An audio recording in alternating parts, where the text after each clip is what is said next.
Hi. Hello, hello.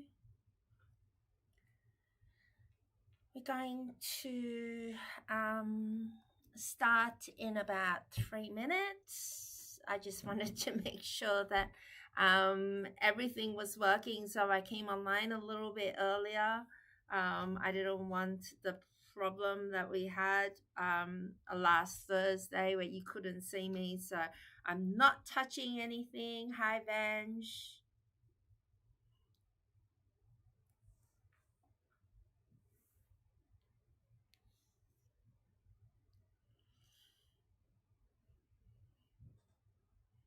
Hopefully, you guys had a great long weekend. We lost an hour's sleep over the weekend, but hey, hopefully, you guys are all surviving.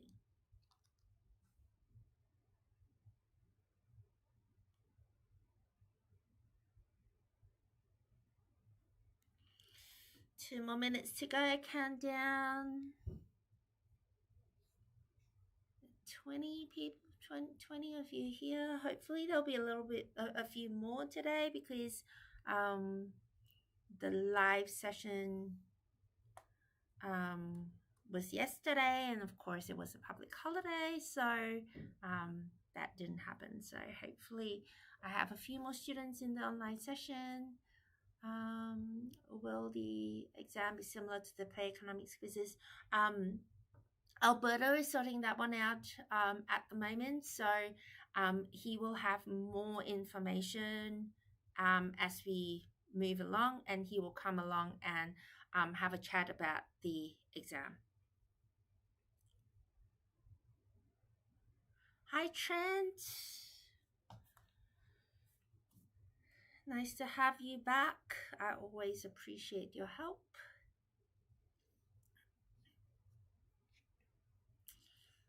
I'll wait for one more minute and I will start with a recap. I'm hoping to do a really, really short recap so that we can kind of move on into the next chapter.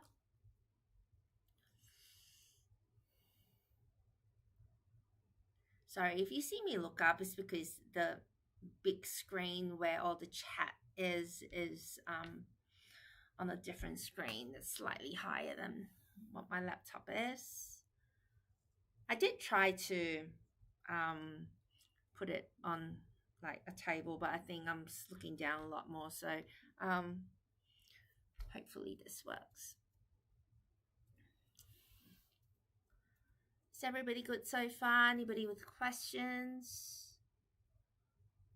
The pace okay. I am trying to speed up a little bit only because we have a lot to cover and I want to finish what the allocated topics is before flex week so that you have the ability to do a little bit of review up until all your week 5 materials. So I do want to get to that point. All right, now 11:05. We're gonna start. Welcome everyone. There's now 28 of you online.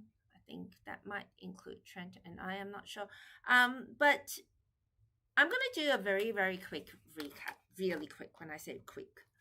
Now, last Thursday we talked about the demand curve and the movements along the demand curve where the price changes will, if there is a price decrease, that will give you a a quantity demand increase of goods. And of course, remember when even though I only talked about the decrease in prices and the increase in quantity demand, the reverse is true. If prices increase, quantity demanded would decrease. So if you see that price goes up, your quantity demanded will move to QD3. as a result of moving upwards to P3. So even though I talked about the price going down, I talked about the demand curve, shifting to the right. When it shifts to the left, it's the same.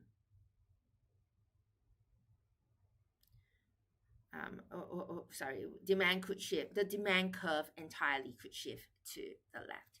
Now we then talked about the difference between a substitute and a complement.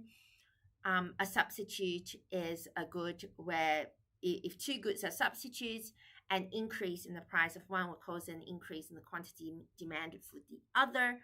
And if two goods are complements like tea and coffee, if there's a decrease in price for let's say increase in price for coffee, then the demand for coffee will decrease and the demand for tea will increase. So those are substitutes. If it's a complement like tea and coffee, if the price of coffee increase, the quantity demanded for coffee will consume will decrease, and therefore the quantity demanded for sugar, which is a complement for coffee and sugar, if I'm assuming, of course, that I drink my coffee always with sugar, then the quantity demanded for sugar will decrease. Now, we then talked about, we have talked about the decrease in price of complements, the increase in price of substitutes. We also mentioned that if you have a successful marketing campaign, then the demand curve will shift to the right because, just because you suddenly got convinced that eating something or consuming something is really, really good for you. There's nothing happening with the price. The price hasn't decreased, but for whatever reason, we are just demanding more, consuming more. We also talked about an increase in income for a normal good. So if you have an increase, if you have more money, I can buy more of that particular good, even though price did not change. So that would be a shift of the demand curve to the right. If we have a decrease in income and we're looking at an inferior good, if I become poorer, we talked about eating more fast food or eating more Maccas, and even within eating Maccas, there's the cheaper version of what you can eat and the more expensive version. But we're just going to class fast food as general as an inferior good. So if we have a decrease in income, we might eat more inferior goods or junk to fill our tummy rather than going for the good cuts of meat, which costs a lot of money. If we have a positive shift in consumer preferences, so acquiring coffee, I enjoy more coffee, I need more increase in quantity of coffee, and as a result, my demand curve shifts to the right only because I really like the taste of it and I'm now consuming more. We also talked about expectations and increase in future prices that will push buyers to purchase a good early. I talked about how my son went and stocked up on his snacks because, on Wednesdays, the prices increase. He's going to have a list for me today because he knows that by tomorrow, if there's something that he wants and he asks me tomorrow, I'll be like, no, it's not on sale anymore. Now with population growth, if we now have more, we talk about coffee again, we now have more people in our community and more people drinking coffee, then, the demand for coffee will shift to the right. All right, so much for our recap. Now we are going to move on and talk about price elasticity of demand. Now, similar to price elasticity of supply, the price elasticity of demand represents the percentage change in the quantity demanded resulting from a very small percentage change in price. We talk about it from a responsiveness perspective. Sorry about that.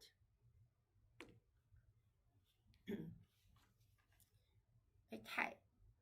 I actually can't remember. I thought I did this, but maybe I didn't.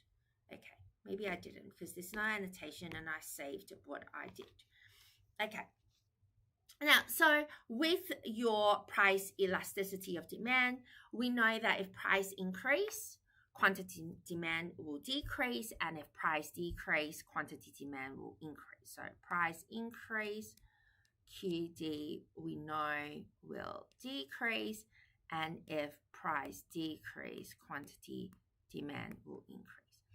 But the question with elasticity is by how much? So the question that we're trying to ascertain is how much is this change in price? I really thought I did this, but never mind. I'll do it again. We're going to start with the first, my favorite equation. And we're going to talk about a change in quantity. So your change in quantity would be quantity B minus quantity A divided by quantity A divided by your change in price, price of B minus price of A divided by price of A.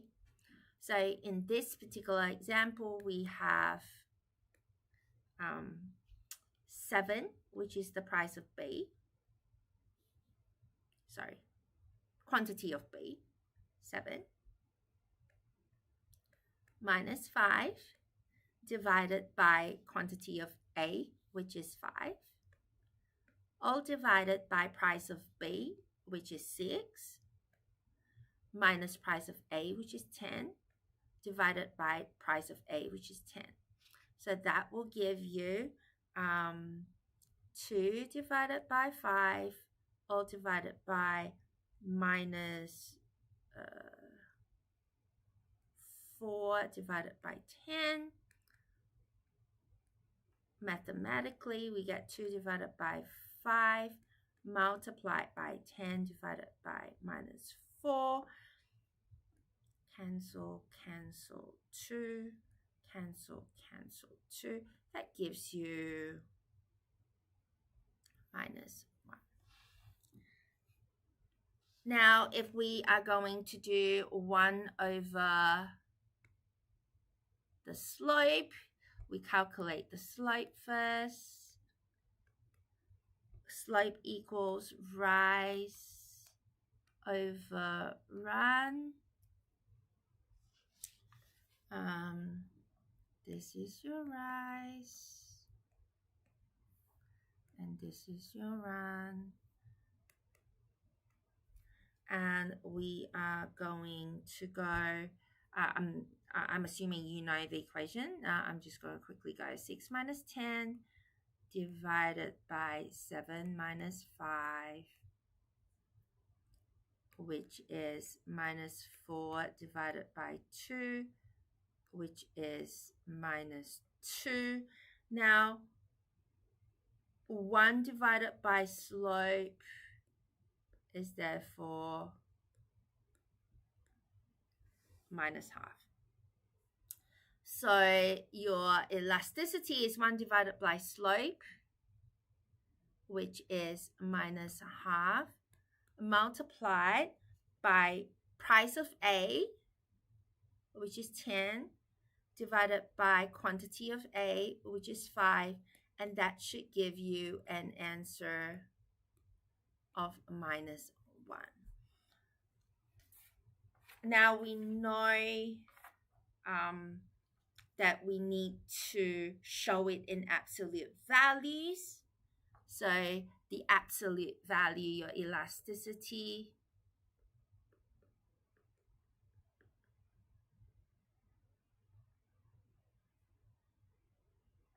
A equals, which is equals to 1. Okay, so the convention is that we report the elasticity when we report elasticity, we always use the absolute value. So if it's a negative sign, which it would normally be, when you report it as a positive value. Okie dokes. Just double check I have covered all of that. And so your law of demand, as a recap, is the tendency of being downward sloping. And of course, we talk about, the elasticity. If your elasticity is less than 0, which it would be for the price elasticity of demand, because it is an inverse relationship,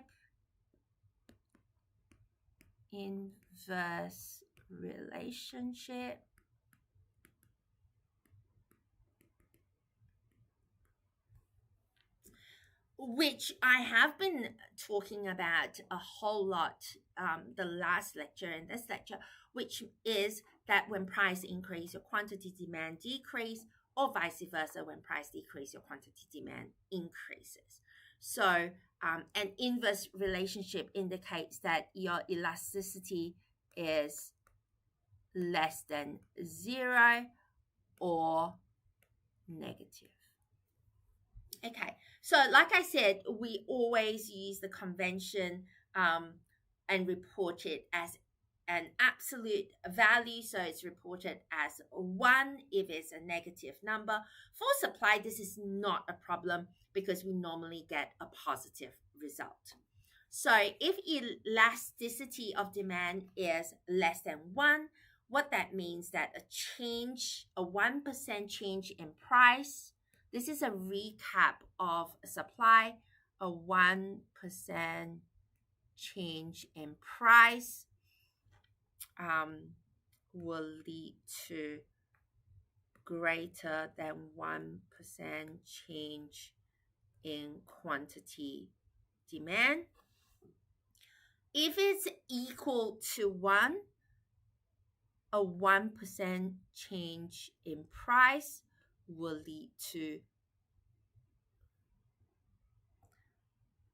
a 1% change in quantity demand. So that is when it is unit elastic demand.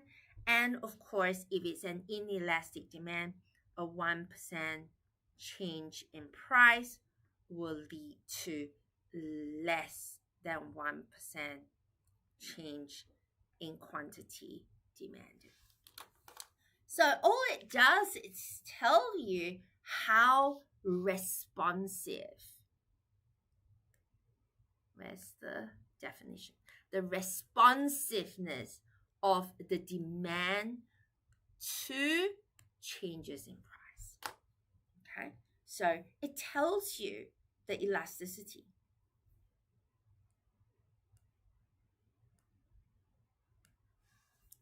All right, then we talk then about what changes, what drives the price elasticity of demand. How can I change how quickly I respond to the price of a product? So what changes the elasticity of demand? Let's talk about those 4 items in front of you. The first item that we are going to look at is the availability of substitutes. The more substitutes that you have available, the quicker it is for me to adjust to a different type of good. For example, if there are 10 types of coffee, and I'm a coffee drinker, and I'm not really too fussy. Coffee is coffee. It basically just keeps me awake. I'm not really that fast. I can't really tell. If you give me excellent coffee on one end and really, really terrible coffee on the other end, I can tell the difference. But, if it's somewhere in the middle, I can't really tell. So if I'm not too fussy about coffee, one type of coffee that I'm consuming, let's say, Lavazza, is changing its price. It's increasing its price, but I have 9 other options. And if I have 9 other alternatives, then I can therefore quickly adjust and switch away from the now more expensive Lavazza coffee. I can drink, I don't know, I'm not very good with the brands, Victoria or something else, okay? Whatever it might be. Something that is cheaper comparatively to the Lavazza coffee that has just increased in price. So, what we're saying is the more substitutes you have available, the quicker I can change my demand. The second one is a very interesting one because it says the definition of goods. Now, think of the broad category of salt. Let's say the price of salt increase. There really isn't a lot of substitutes for salt. Okay. I don't want to complicate your thought process, but imagine you have within the definition of salt, you have white salt, pink salt, salt flakes, salt crystals. I don't know. I'm making some of this up. I'm trying to imagine what other types of salt there are. Maybe chicken salt. All these different categories of salt. Now, the narrower your definition of salt, with your increase, your increase in price of white salt, for example, you might buy more pink salt. Therefore, what it means, the wider the definition of a good, the harder it is for me to adjust my quantity demanded to changes in price. Because I'm saying, well, salt, as a wide definition of salt, what am I going to adjust it to? I'm clearly Asian, so if you ask me to replace salt, I might go for soy sauce. But I'm sure my husband will go, there's no salt. Please go get some salt. But the narrower the definition of a good, the quicker it is for me to adjust my quantity demand of a certain category of a good. Okay? Hopefully that is clear, because that's probably one of the most tricky ones. Now, income share is also a very interesting one to explain. Now, let's say we talk about a pen. You can see, normal pen. Okay, imagine this is a normal pen. Let's say there is an 80% increase in the price of your pen, and your pen costs 20 cents. I know it's not, but I'm just trying to keep the numbers small. Let's say original price of your pen is 20 cents, and there's an 80% increase in price of your pen. Ask yourself, are you going to travel and go to a different shop? Let's say I'm sitting at UNSW and the price of pen at the bookshop increased by 80%. Am I going to drive all the way to, I don't know, somewhere far, Canberra, to buy a 20-cent pen? Maybe not. I think my fuel price probably, will be way more than the 80% increase. Okay, so I probably wouldn't travel to search for a 20-cent pen. However, if you think about a holiday, for example, if, for example, your normal, let's say, airfare Okay, let's say a normal airfare at the time of the year where I normally travel is hypothetical. It's about 4,000. I paid to go on holiday the same time this year as I would be next year. And I paid less than 4,000 for a family of four. Okay. Now, if you have an 80% increase in price of an expensive airfare like 4,000 and it increased by 80%, well, you might think twice, thrice, 4, 5, 6, 10 times before you press book. And in my circumstance, I probably go, sorry, kids, we're not going. Okay? Because the price increase is relatively significant on a $4,000 airfare versus a 20-cent pen. So the larger your income share of a certain good, the quicker you'll be willing to adjust. The smaller the income share of a good, the more inelastic you'll be. So for a pen to go from 20 cents to about 36 cents, not a big deal. It is a big deal if you calculate it in percentages, which is probably why these days when I go to the supermarket and I look at the increase in prices, I don't calculate it, because if I calculated my decision, my purchase decision might change, because you look at the percentage change and you then go, oh, that's actually a really big jump in price, versus looking at it 20 cents to 36 cents. Yes, the price increase. It's almost double. But, if I'm going to drive somewhere else to buy that pen, the petrol price, the traveling time, my time, it is very precious. And that will cost more than that 16 cents price increase. Okay, hopefully that is clear. Now, the last one on this page is the time horizon. Given enough time, you will find a substitute for your coffee. The one that the price went up, you'll be able to readjust the definition of a particular type of good, and you will be able to consider your income share and adjust your consumption bundle. You will adjust to what you're earning.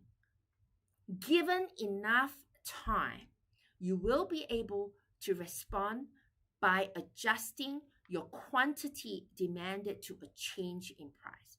It is all a matter of perspective and how long are you going to allow for this reaction to an increase in price to happen. Okay, so time changes your perspective. All right. Now, we are done with chapter 3.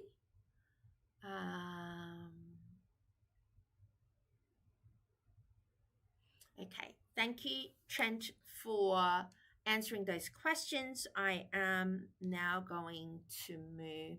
Sorry, I'm just trying to get into the slide deck.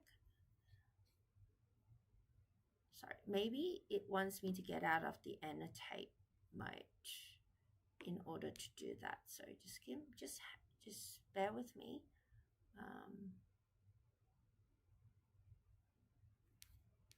Okay, I don't know why it doesn't allow me to not annotate. Maybe I gotta change, and maybe I just want to shift to a different. Okay, never mind. I am.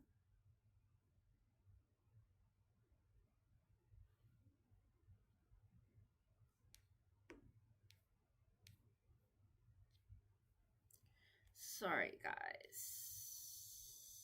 OBS, please let me use. Okay. Slide. Chapter 4 slides. Fabulous. We are hopefully all good.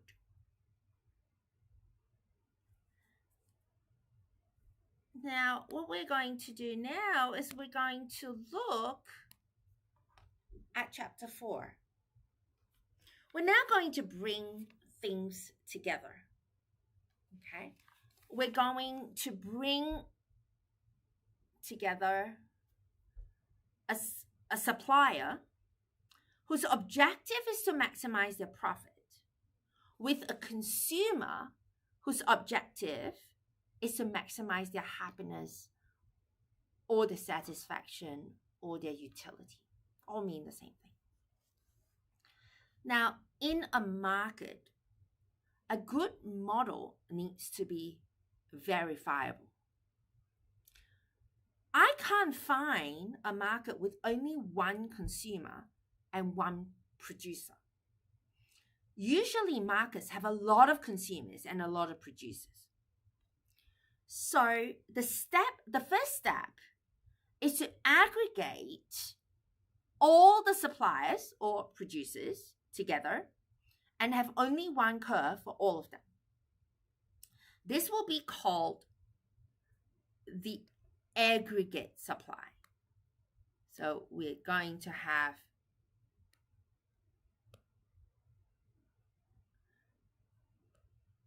aggregate supply.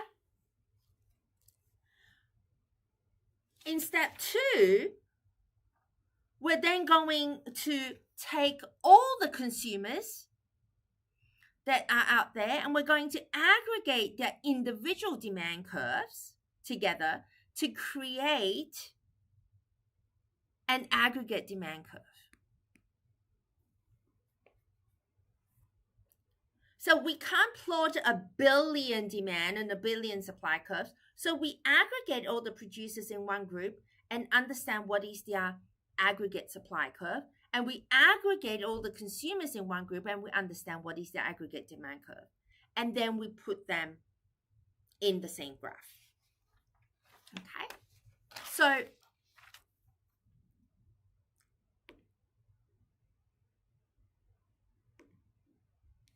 okay.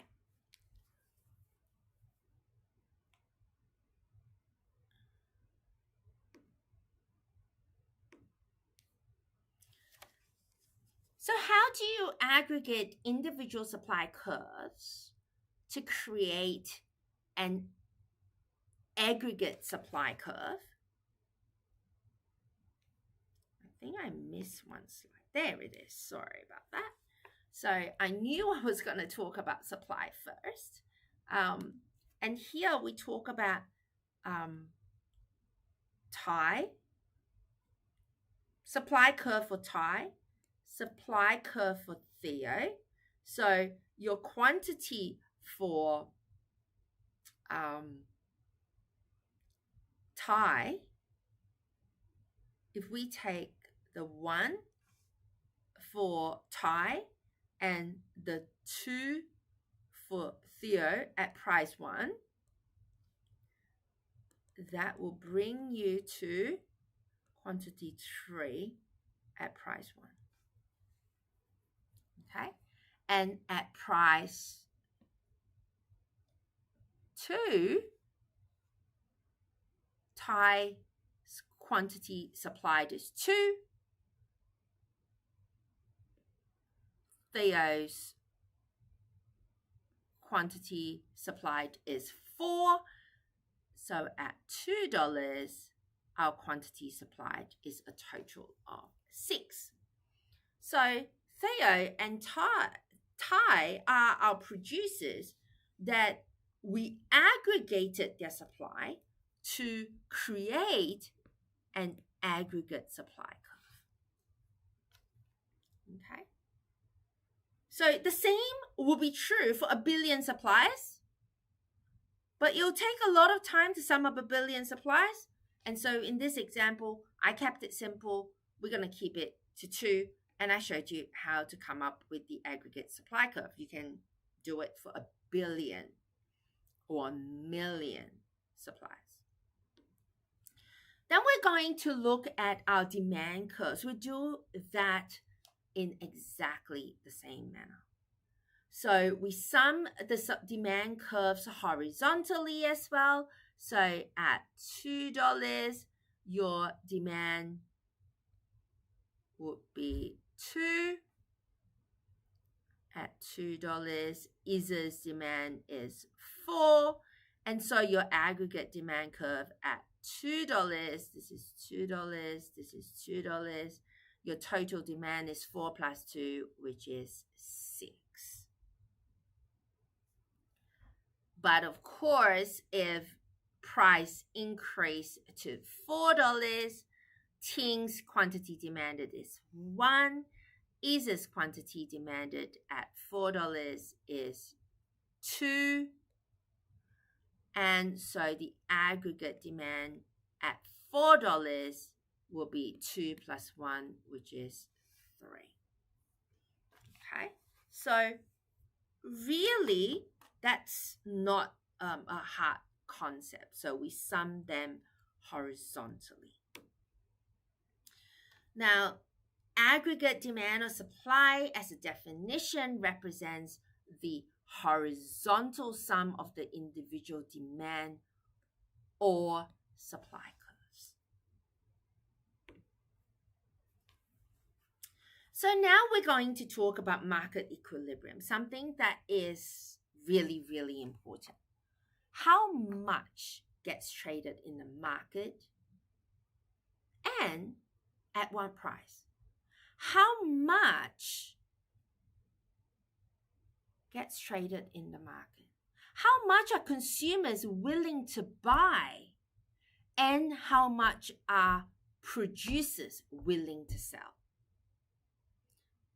And at what price? So when we say how much, this is the quantity demand and quantity supplied. And at what price? So what we're going to do is we're going to plot an aggregate demand curve and an aggregate supply curve. Sorry, it's not looking very pretty. We find that middle. And that will give us the price, equilibrium price, and equilibrium quantity. Okay, so your equilibrium price and equilibrium quantity demand and supplied. So you have heard this before. We talked about quantity demand equals quantity supply, I think in week 2, lecture 1.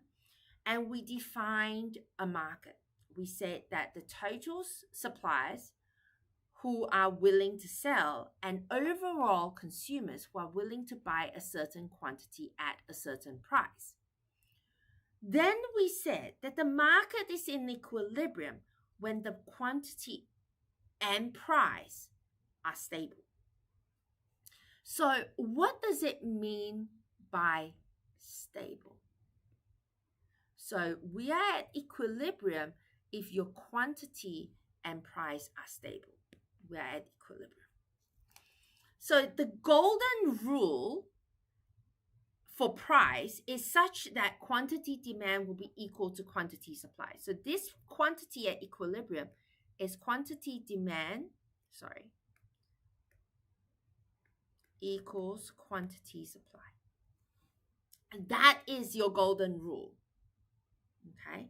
No consumer or producer has the incentive to deviate from this equilibrium and propose any different quantities.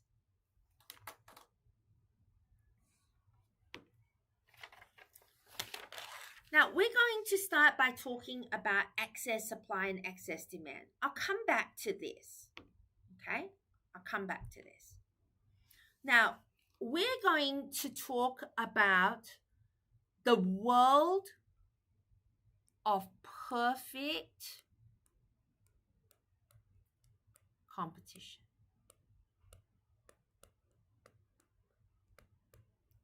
We will talk about the other types of markets later on in the course. For now, we're going to keep it simple and we're going to look at perfect competition. Now, perfect competition has 6 characteristics. However, we're going to focus on one for now. In a perfectly competitive market,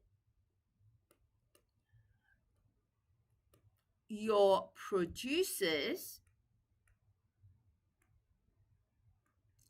and consumers are price takers.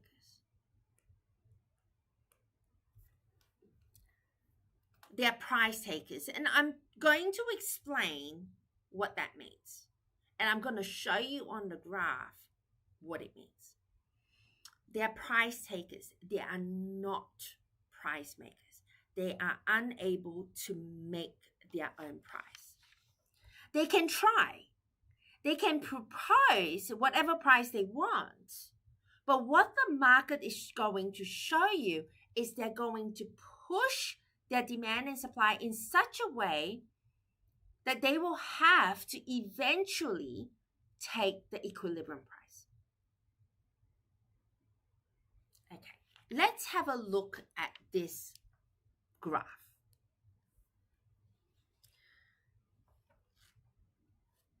These are all hypothetical numbers, so just bear with me. Hypothetically, when we draw this graph, supply and demand,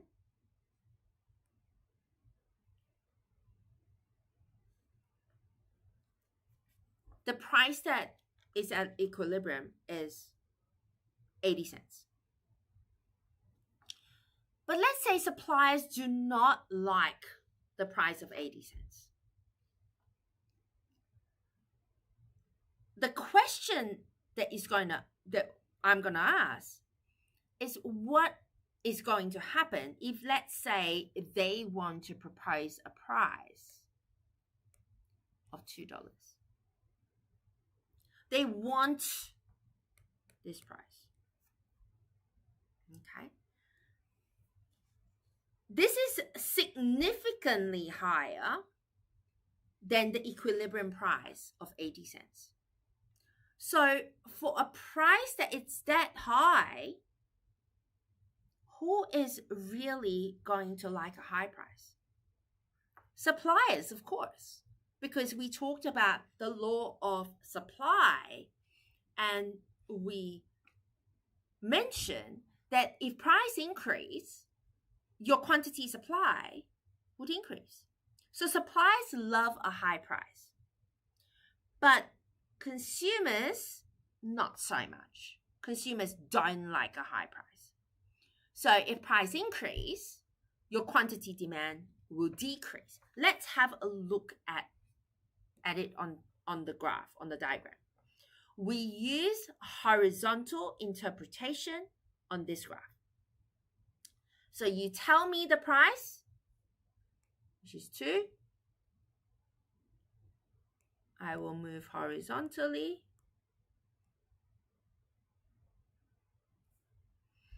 That hits the supply curve. So this is quantity supplied. Let's say this is P2.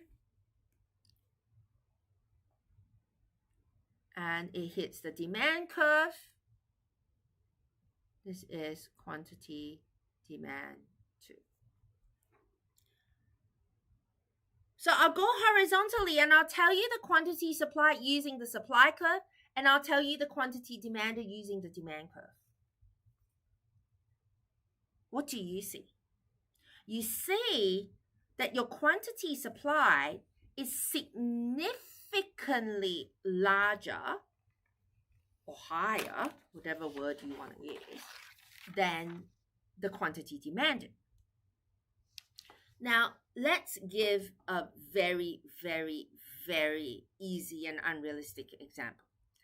Let's assume you have 100 farmers and every farmer produces one mango. Well, I told you before, it's going to be unrealistic. Just keep it simple so that, I don't have to do big calculations in my head. So 100 farmers, therefore, produces 100 mangoes. Okay? Out of these 100 mangoes, assuming QS2 is 100 mangoes, for a price of $2, only 20 mangoes got sold. And also, we are assuming that every consumer is buying or demanding one mango.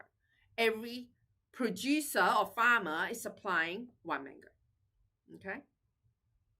So we're trying to find a buyer for each supplier or a supplier for each buyer, whichever way you want to talk about it. So 100 farmers put 100 mangoes on the market and 20 customers are buying 20 mangoes. So your quantity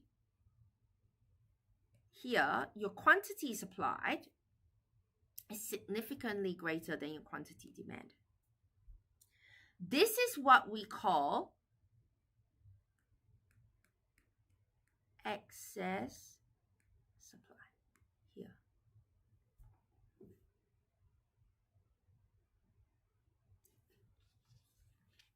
That is the difference between quantity supplied minus quantity demand. This is the excess supply that the market cannot absorb. The consumers are only willing to buy 20. There'll be 80 mangoes going to waste in that market. So 80 farmers are now looking at their mangoes and go, now what are we going to do with this? So the question that you got to ask yourself is, what do you think is going to happen? One farmer might say, it takes only one. One farmer might say, okay, I'm not going to sell at $2. I'm going to drop my price for my mango to, let's say,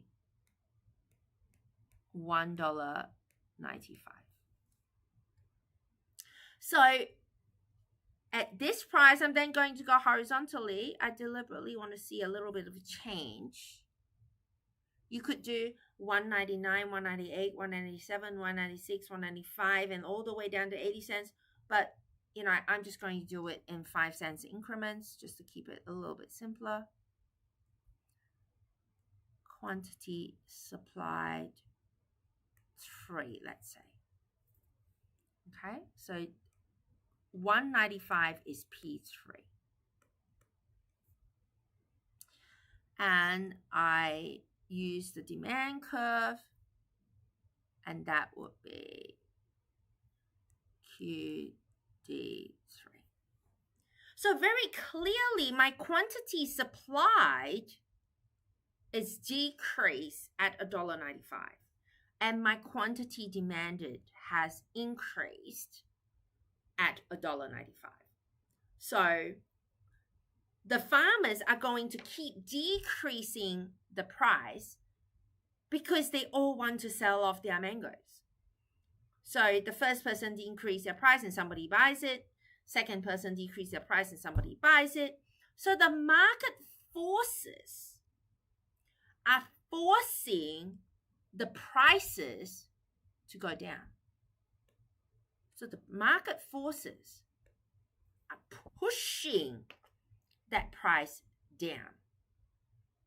The structure of incentives in the market is such that the producers will have an incentive to decrease price up until this equilibrium point of 80 cents, sorry.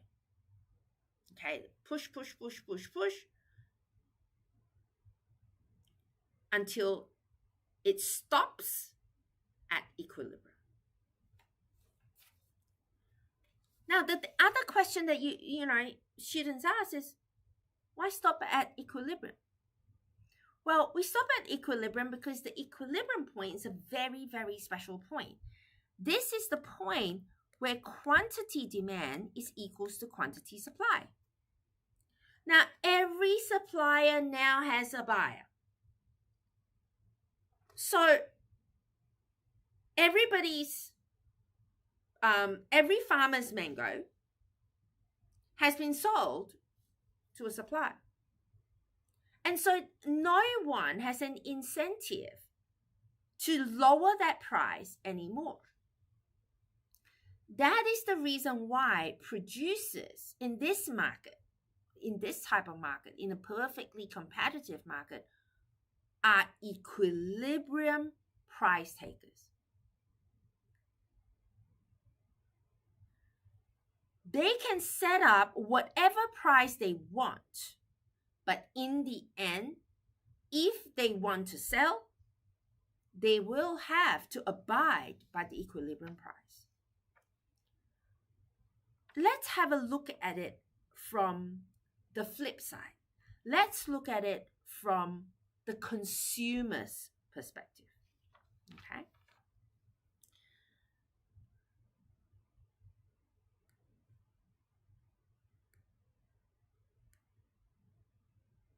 I'm trying to find an empty slide, so bear with me for a second. I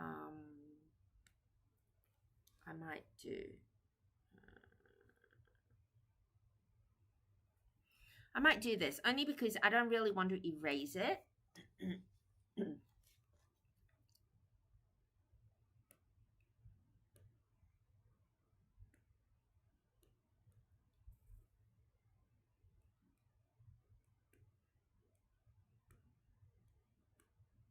This is definitely not going to be as accurate as, it before. Let's say hypothetically, this is 80 cents. Okay. We talked about the equilibrium price before. Okay. Let's say that your consumers are not happy with the price of 80 cents. They want to pay 20 cents a mango.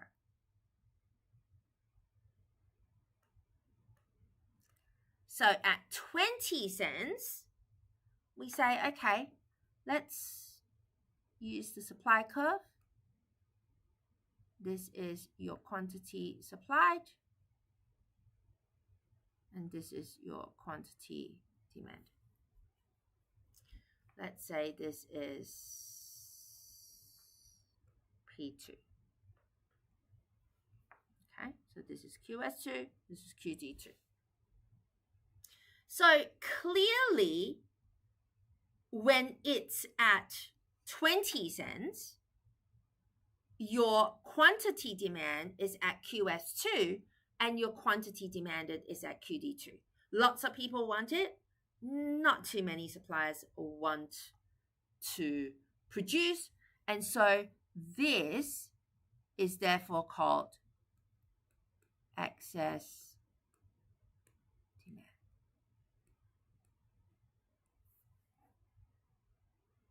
Okay, the market cannot meet the demand. We've got too many people who want it.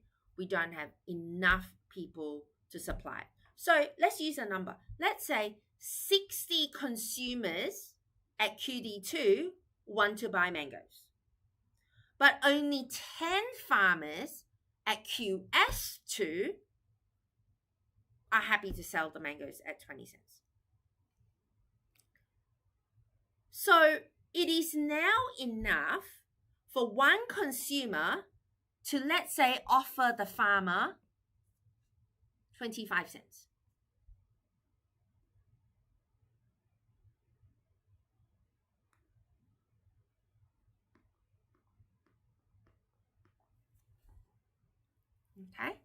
And then we go to your supply curve, and we go to your demand curve.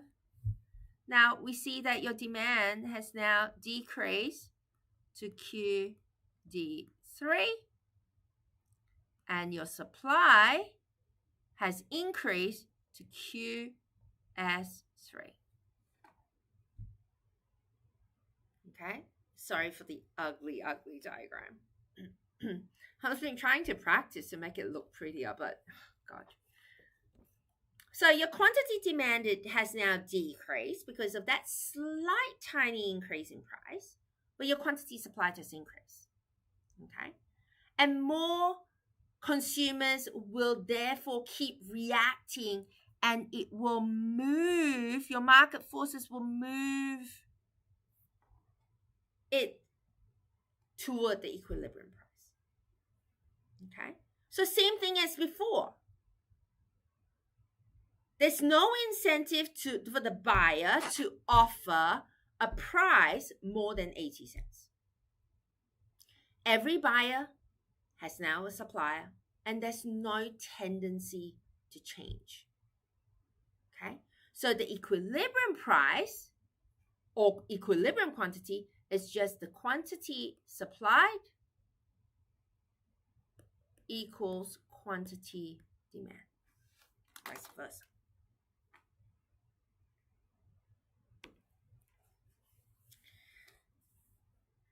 Okay, now this is interesting. Now we're going to use the vertical interpretation. Okay, bear with me. I find this a very, very interesting way of describing it, but it's very long-winded. So I'm going to try and do my best here. Let's say, suppose we take the 5 buyers and sellers. I'm just going to keep it simple only because I'll show you. When we try to show it here, we show it as 5. Okay, so I'm going to try and use the same. Otherwise, I think it's a bit confusing if I change the numbers. So that's why when I come back, start from this slide, I'm going to talk about it so that it makes sense in the later slides. Okay. Now, follow me here. Let's imagine that buyer 1, 2, 3, 4, 5, 6 if you want to include 6. They're all selling mangoes. Okay. Now, buyer 1 is happy to pay $6. Buyer 2 is happy to pay $5. These are all hypothetical. I made the numbers up. Okay. Buyer 3, let's say, is happy to pay $3. Buyer 4 is happy to pay $2. And buyer 5 happy to pay $1. Let's say we look upside down and we look at it from the seller's perspective. Right? So let's say seller 1 is happy to take or accept $1, seller 2 $2, seller 3 $3, seller 4 $4, and seller 5 $5. You'll understand why I changed those numbers. I make those numbers the way it is, so that it's easy for you to understand the concept that we're trying to show. So suppose we have 5 buyers and 5 sellers, and these are all price takers or acceptors, which means that none of them have enough market power to dictate the price. They are all small buyers and small sellers. Now, assume that these buyers and sellers are going to be slightly different one to another. That's why they have a different reservation price. Okay? these are the reservation prices for the buyers, and these are the reservation prices for the sellers. Okay, reservation price. We'll talk about what is a reservation price. The reservation price of a buyer is the highest price a buyer is willing to pay for a given good. So this is max price.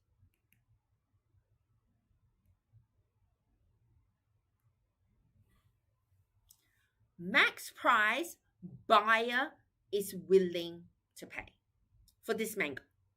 Okay. The reservation price for a seller is the minimum price the seller is willing to accept for this mango in this example.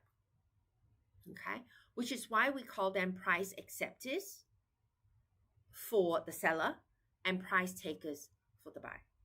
Okay. Now, how will I order these buyers or sellers? I am going to order them in terms of who are the keenest. Keenest to buy or keenest to sell. So who are the keenest? People who have the highest valuation of the good. What does that mean? You have this burning desire to buy the good. They are the first people who want to buy the good. They have the highest reservation price.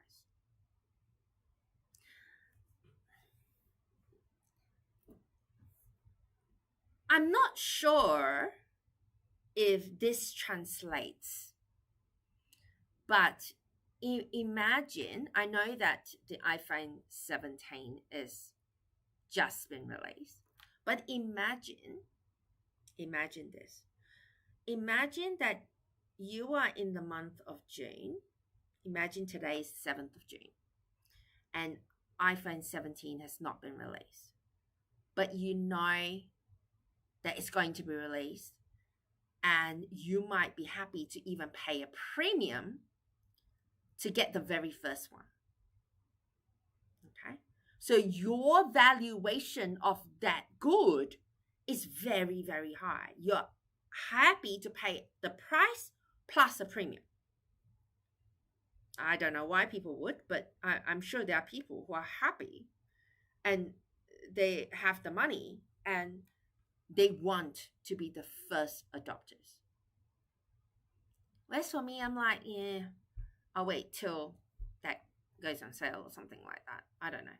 Maybe never. But that is how we're going to order the people in our market. So who are the sellers then? Who is going to sell first? The ones who are keenest to sell have the lowest valuation price because they're happy to accept a much lower price. So therefore, the most keen person has the lowest valuation price. So in this table, seller 1 is the keenest and buyer 1 is the keenest. Seller 2 is the second keenest and buyer 2 is the second keenest buyer. Okay, I know that you're like, why do you keep telling us that? I'll explain in a few moments. Now, let's have a look at this table. We look at buyer 1, and buyer 1 is happy at 6. Okay, they're very, very keen. So we're trying to not plot it, but I find it quite nice that it is labeled because it makes this quite a clear diagram to explain. So buyer 1, this is our keenness.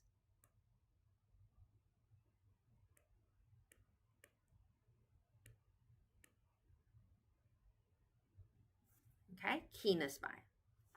This buyer, very stingy. Okay, don't really want to pay much. Okay, let's use the rationing rule. The rationing rule states that buyers who value the good more will be the first to buy.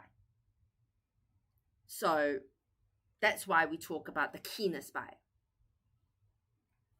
So let's look at how these buyers and sellers interact to get to the equilibrium price. We can sort of see it, but I want to talk about the logic behind it. So the keenness buyer goes with the keenness seller. We talk about seller 1 as being the keenness seller. Okay, so technically, seller 1 wakes up in the morning and says, I'm going to buyer 1 and offer buyer 1 my mango at $5. Okay, hypothetical number. So I'm going to offer buyer 1 my mango for $5. Buyer 1 will probably say yes. Why? Because buyer 1 was happy to pay $6. But seller 1 is offering his mango for $5. So buyer 1 has a consumer surplus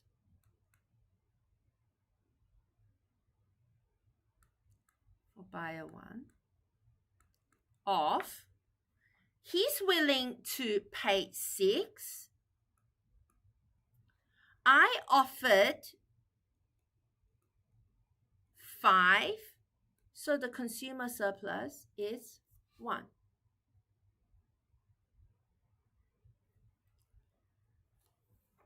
So that's a surplus, okay?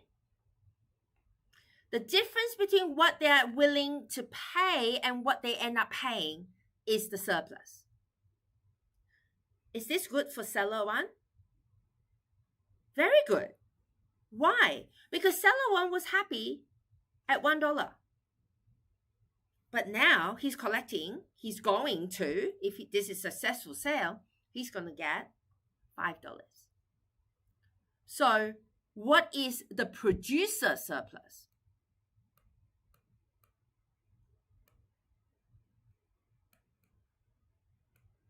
For buyer 1, seller 1, sorry. God, what was I thinking?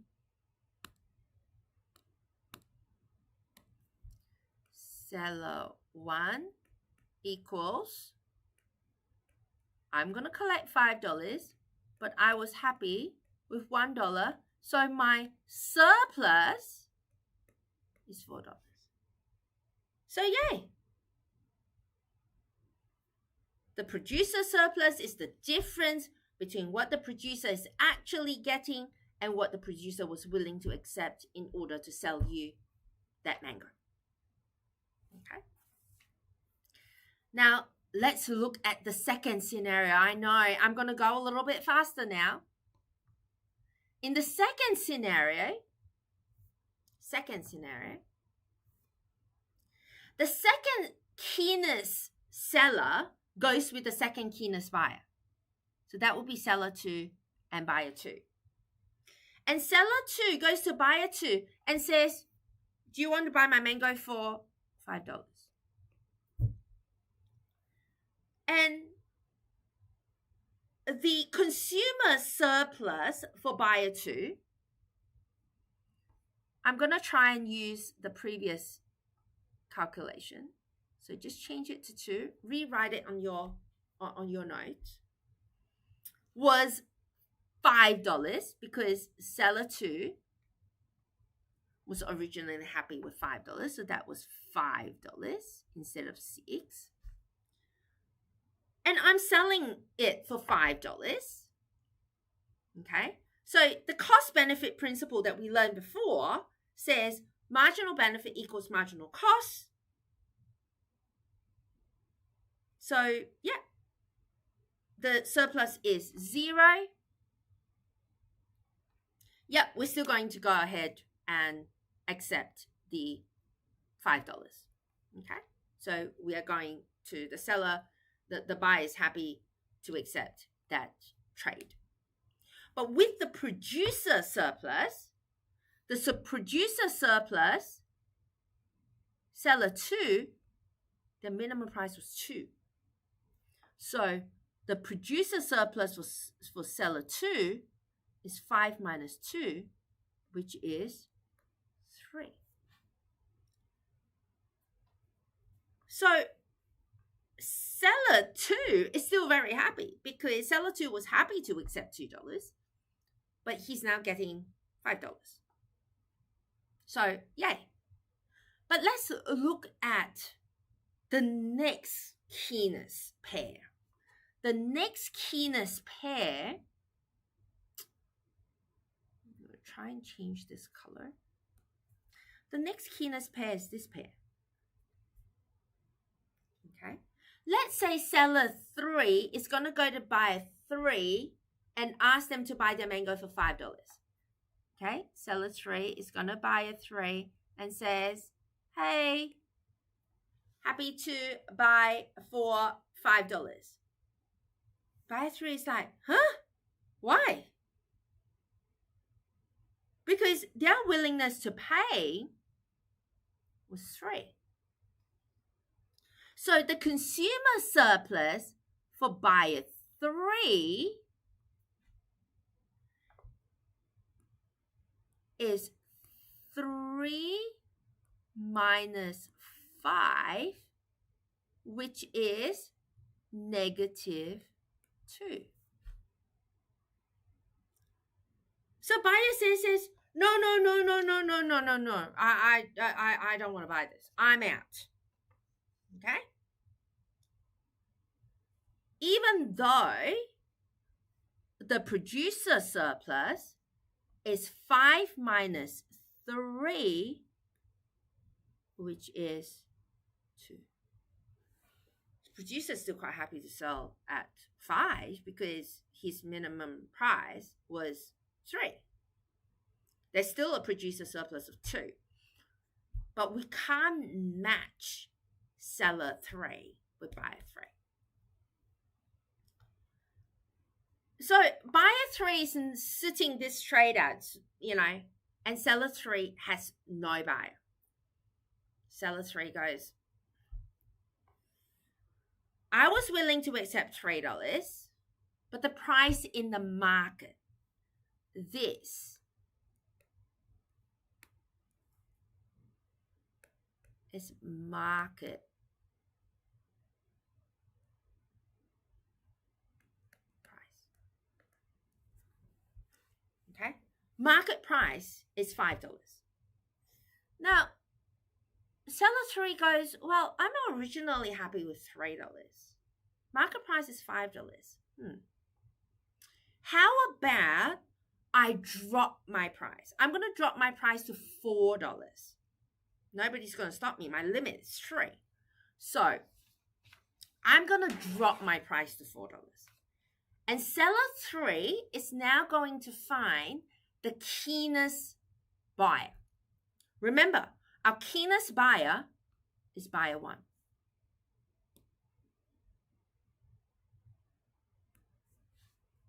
Okay, buyer 1. And seller 3 is going to go, hey, buyer 1, would you like to buy my mango for $4 because clearly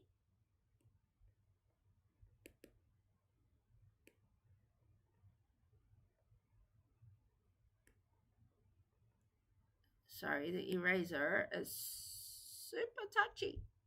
Okay. Now, seller 3 went to, sorry, buyer seller. Seller 3 went to buyer 1 and says, would you like to buy my mango for $4?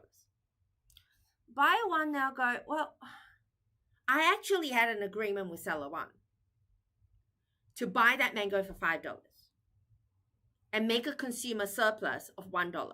Remember? 6 minus 5 equals 1. Or now I've got a better offer. Somebody's happy to sell me for $4.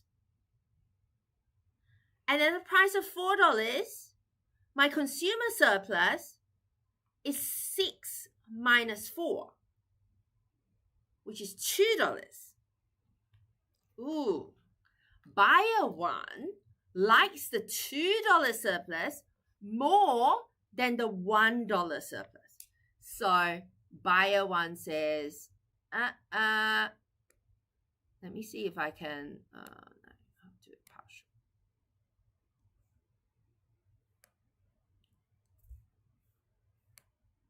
See that green line disappearing? Hopefully you can see.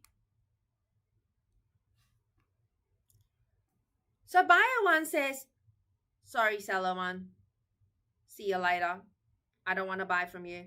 I'm going to go with seller 3. Seller 1 is so angry. He goes, 2 people can play this game. I'm also going to lower my price. So seller 1 now goes and looks for the, goes and looks for the second keenest buyer, buyer 2. And seller 1 says, hey, how about $4? Would you like to buy my mango for $4? Okay? Because seller 1 can lower their price because they were originally happy with $1. So $4 is still a really, really good price. Okay? Because $1 was the reservation price. Remember that. So buyer 2 now has to choose. Do I stick with seller 2 and pay $5 and get a consumer surplus of 0? Or do I trade with seller 1 for $4 and get a consumer surplus for 1? So clearly, buyer 2 says, sorry, seller 2, I'm going to go with seller 1. So you can clearly see how all this happened. At this point, now the $4 is the market price. Okay? So how did the price go down? Seller 3 did not dictate the price, but they put in motion the chain of events by lowering the price first, and seller 1 then mimic them. Nobody has the power in a perfectly competitive market to dictate the price. But when one person makes the move to change the price, everybody follows. And so the price gets adjusted. This is what we meant by market forces, pushing the price up or down, depending on what we're talking about in the previous graph. So market forces are the incentives in the market for the other people are such that they will follow the price of the person who made that first move. In this particular example, seller 3 made the move to lower the price and seller 1 followed suit. Now let's continue with this story because we're not done. Now seller 2 has no Seller 2 has no buyer. Seller 2 is very upset. What do you think they're willing to do? Their reservation price is $2. So they're like, okay, I'm going to undercut both seller 1 and seller 3. I'm going to offer a price of 3. And so seller 2 now is going to go to the keenest buyer. Seller 2 is now going to go to buyer 1, keenest buyer, and say, hey, do you want to buy it for $3? I'm still making a surplus because my reservation price is 2. So now the consumer surplus is 6 minus 3, which is $3, better than 6 minus 4, which is a $2 consumer surplus. And so buyer 1 then says, bye-bye, seller 3, and I'm going to trade with seller 2. Can you see how this is moving along? There's no loyalty in the marketplace. Everybody's decision is based on their own economic reasoning. Seller 3 just lost their buyer. And so they then decided to lower their price and go to the second keenest. I know that my diagram is now like dog's breakfast, but I'm very sorry. So seller 3 then decided to go to buyer 2. Buyer 2 now originally has $4, but they say, okay, how about I sell you my mango for $3? So now, moving on. If they switch to seller 3, the consumer surplus is 5 minus 3, which is $2, rather than 5 minus 4, which is $1 consumer surplus, because they said bye-bye to seller 1 at the price of $4, breaking the agreement with seller 1. So seller 1 is upset. So seller 2 now has buyer 1. Seller 3 now has buyer 2. And seller 2 says, okay, I'm really upset. At the price of $3, now buyer 3 is entering the market. Seller 1 can now go to buyer 3, and buyer 3 would be happy to pay $3 because $3 minus their reservation price of $3 is 0. And we know that marginal benefit equals marginal cost. They're indifferent to a consumer surplus of 0, and they would buy it.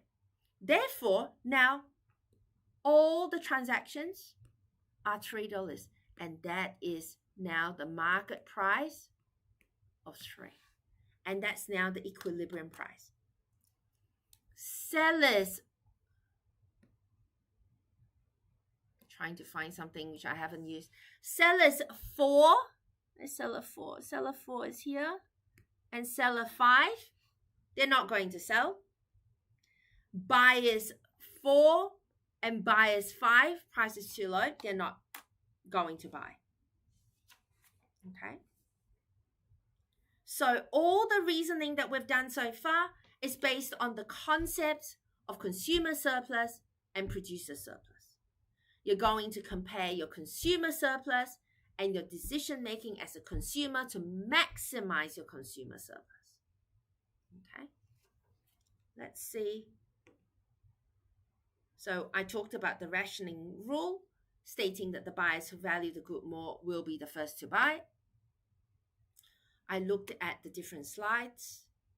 I explained what your consumer surplus is, that it represents the difference between what the consumer pays for a good and what he or she is willing to pay for that good, which is the reservation price. The producer surplus is the same. It represents the difference between the price a seller receives for a good or the price that he or she is willing to pay for that good or service, which is his or her reservation price. I've talked about all these slides, but in that one slide, I'm sorry, I probably should have used the other slides. I just wanted you to see it change within the slide itself. So now the price, finally, because we are price takers, the price that we're going to take is $3. That's the quantity exchange, which is $3, and the quantity demand will be equals to quantity supply at $3. So at that particular price, we are equilibrium price takers. Okay.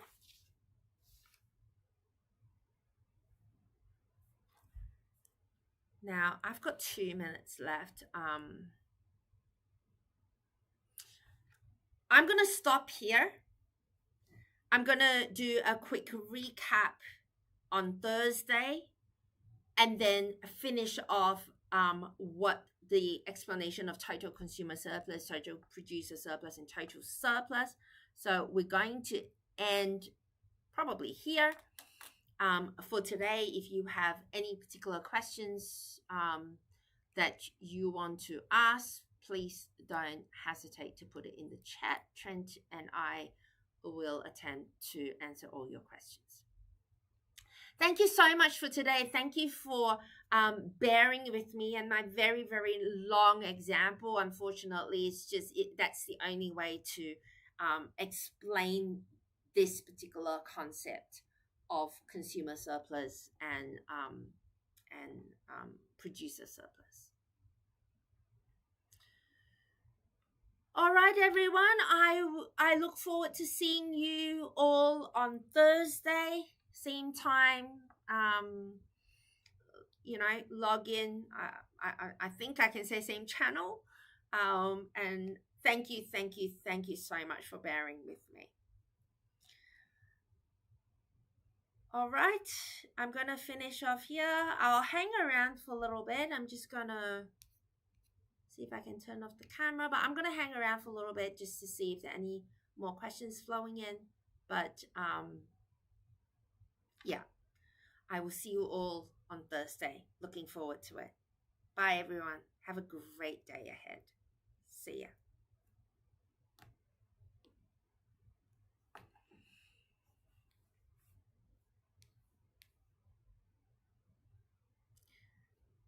Thank you, everyone. Agelian, sorry if I got your name wrong. Angelian? Hopefully I got that right. Thank you.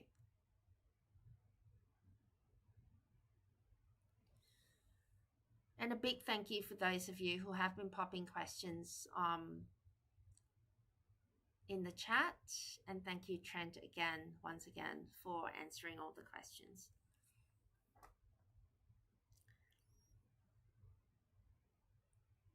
Bye. If you have any questions, please feel free to pop it in the chat.